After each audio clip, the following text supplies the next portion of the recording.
Last weekend, my son Sydney and I traveled 400 miles south to Austin, Texas to attend Classic Game Fest. Now, we had planned to attend the Awesome Games Done Quick conference I think it's in Minneapolis, last summer, but COVID hit, the entire world was canceled, so obviously that didn't happen. And that would have been kind of a senior trip for him. So he suggested that this year we go to Classic Game Fest, and I was all for it. So we made that trip in his new car, well, new to him, that he just got because someone had totaled his a couple of weeks before. We had a great time, ate some great food. It was the hottest weekend of the year so far in Austin, but we, tried to stay cool as much as we can. We rode some Lime electric scooters around. Now, unlike most conferences I've gone to for classic gaming, there wasn't really much to do except buy stuff, which is fine because that's usually what I go for, but I was kind of surprised to see how little else there was. There were a few musicians playing every now and then. There was a free arcade that was really cool with some old arcade machines, Star Wars arcade, Tron, and they had a Play Choice 10. We played a little bit of the 4-player Ninja Turtles. This was also the first time I had ever brought anything to sell to one of these events.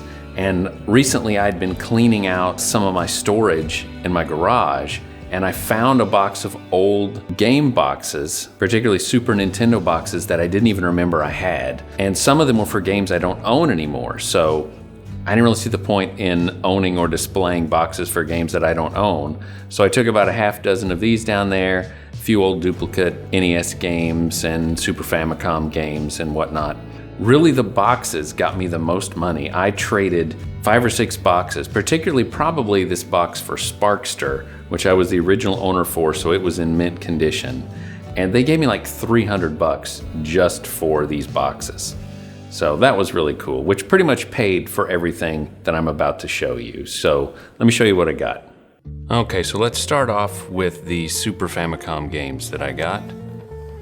I got Dragon Quest 1 and 2, which is kind of a remake, a 16-bit remake of those two original Famicom games. Dragon Quest 3, which is a similar story. That's one of the more popular ones.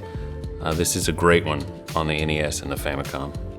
Ganbare Goemon, which in America was called The Legend of the Mystical Ninja. That was one of my favorite games, so I just thought it would be fun to pick up a Japanese copy. It was probably $3 or $4. And then Ganbare Goemon 3, which we did not get here in the US. Another one I just kind of wanted to have in the collection. To our surprise, my son and I ran into the 8-bit guy on Saturday morning. We kind of hurried to the back of the dealer's room. We were his first customers of the day, I think, and I bought copies of it's 2 games here that he had, but there were 2 different formats for one of them. So this is Planet X3. I'll leave these here for now. And he signed them all for me, which was nice. And this has the soundtrack on cassette tape, and it has it on 3.5 and 5.25 disc. This is for IBM PC XT and compatible. And then his newer game, the Attack of the Petsky Robots. This is the Commodore PET 64 and VIC-20 version, which is probably the one I'm gonna play the most. Oh, wow. I didn't realize it included this. I didn't even open this box. So this will let you use clearly a Super Nintendo controller on the Commodore 64. That's amazing. All right, I can't wait to try that out.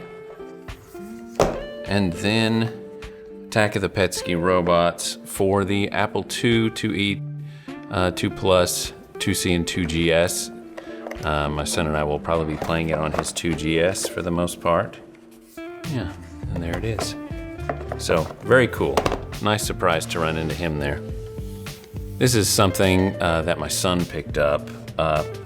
I know this is kind of a polarizing game, Final Fantasy 13-2, but my son and I enjoyed it until we got completely stuck and never finished it. But this set has a pretty cool art book and the thing my son was most interested in was it has the complete soundtrack on it. Well, the official soundtrack. Who knows if it's actually everything in the game.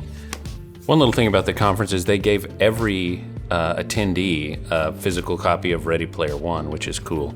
I've already read the book, but it was a fantastic book, and this was the first book that I bought on my Amazon Kindle when I got one years ago, and read through it in less than a week. So yeah, cool to have a physical copy of that. And there is a woman goes by the The Pixelized Princess, and we bought some things from her before. We bought that Earthbound painting that we have hanging in our living room, and I bought a couple things from her this time. Just this little stand-up of Samus that I thought was cool, and a Christmas ornament of Kirby for my really nerdy retro game-themed Christmas tree. Another little thing my son bought, Tony Hawk Pro Skater 2. Not particularly hard to find or anything, but the main reason he wanted it, actually, let's be honest, the only reason that he wanted it, although it is a good game, is because you can use this to, without any modding, get a PlayStation to let you play burned and discs from other regions. So he wanted to fool around with that. Also, randomly at one table, I found that a guy had put together complete sets of Tron trading cards from back in the day, and that's, my son and I absolutely love everything Tron, so I wanted to pick that up. Oh, I found another Super Famicom game I missed earlier, Mario to Wario, which Mario and Wario as you see here.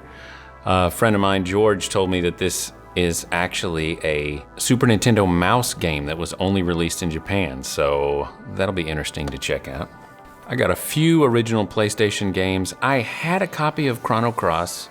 I don't even think it was a greatest hits version. I bought the Japanese version when it came out, then I bought the American version.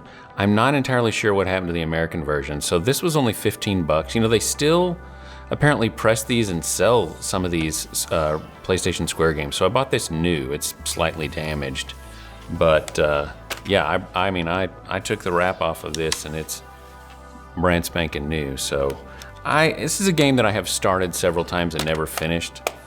Chrono Trigger is one of my favorite games, so I have some friends who've told me I really need to play that. Then here's two weird Japanese PS1 games. I think this one actually had a US release. It was just called Carnage Heart. We thought this was funny because it said Carnage Heart EZ, and the EZ stands for Easy Zapping. So EZ, the E stands for easy, and then zapping. So, I don't know, it's some kind of a giant robo sort of a game, and it cost almost nothing. And here, I just like weird stuff. Miracle Jim's Bassing Beat, Virtual Fishing.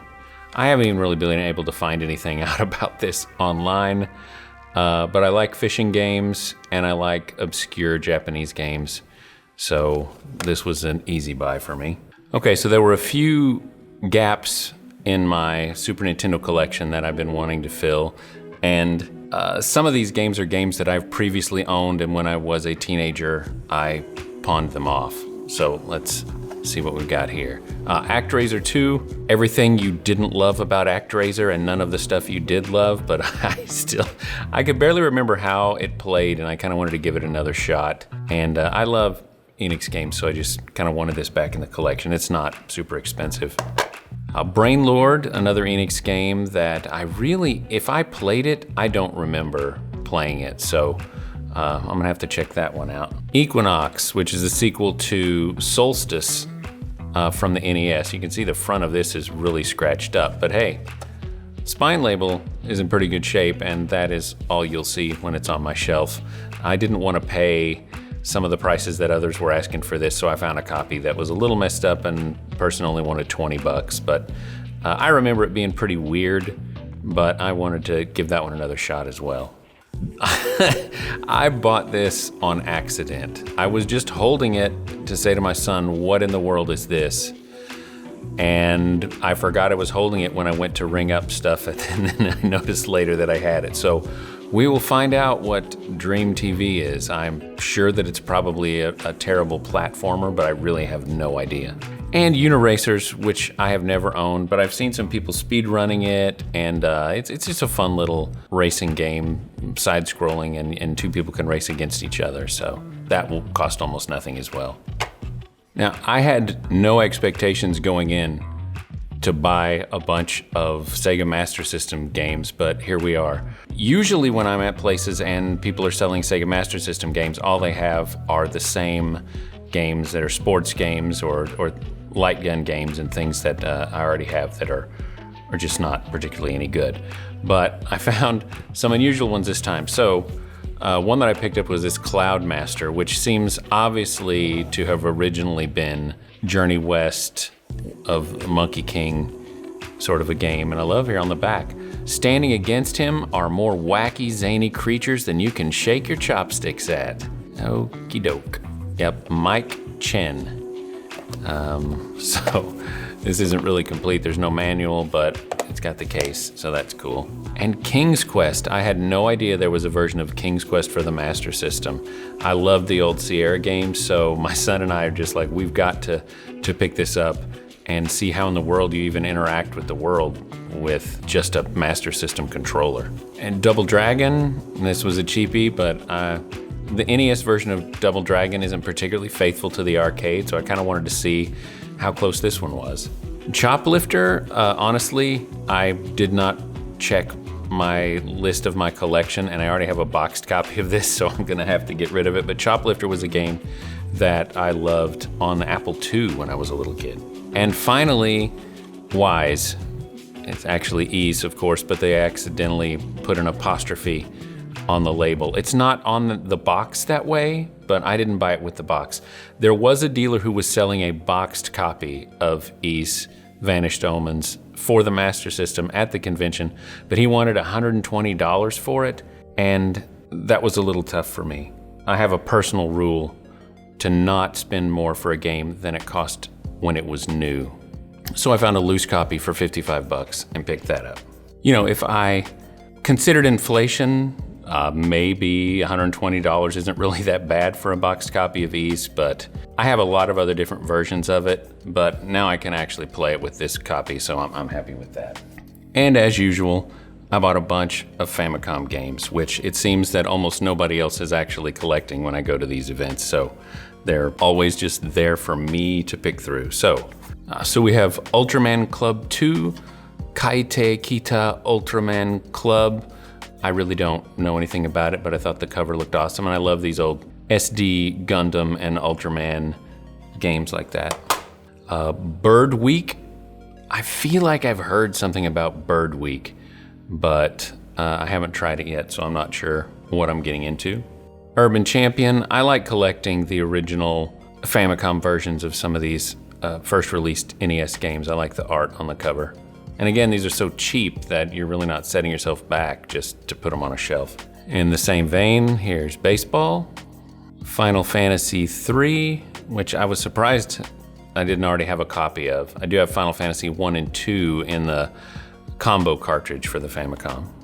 And this is Hyper Olympic by Konami. I'm not sure, this is probably Track and Field or Track and Field 2 or something. But I don't know, the Olympics were going on, and I thought Hyper Olympic was a funny title, so here we are. SD Hero Soul Kessen, Taosei, Akuno Gundam. I don't know. Akuno? Is it a red Gundam? I think that may be the case. Aka Gundam. Anyway, another SD Gundam game that I didn't have. Oh boy. Ganso Sayuki, Super Monkey Daiboken. This is a famously horrible game, and like that other game, this is kind of the Journey West based game. But my friend Joe Bori from Synco Play Retro Gaming, who I made that video about his game stands, he has recommended this game for how horrible it is, so I'm gonna give it a shot. Baltron. I don't know what it is. I'm gonna guess this probably had a US release and the name was just changed. Ooh, I love this cover. This artwork is fantastic on here.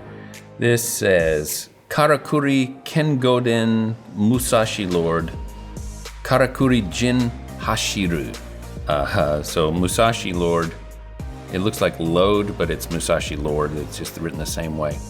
I don't know, it looks like samurai robots, so we'll see. No indication of even what kind of a game it is, but again, it looks cool. Dragon Quest II, which I had a box of Dragon Quest II, but not the game itself. And the original Dragon Quest. I just love this Toriyama artwork. Oh, and in a very anticlimactic ending, just tennis for Famicom. So there you have it, my pickups from Classic Game Fest in Austin. It was a lot of fun just to get out with just me and my son and finally have an event going on again that we could attend. I hope the world is getting back to normal and we're not just about to slip back down into this for a second time, but was glad there was at least a little reprieve where we could go on this trip. Thanks for watching.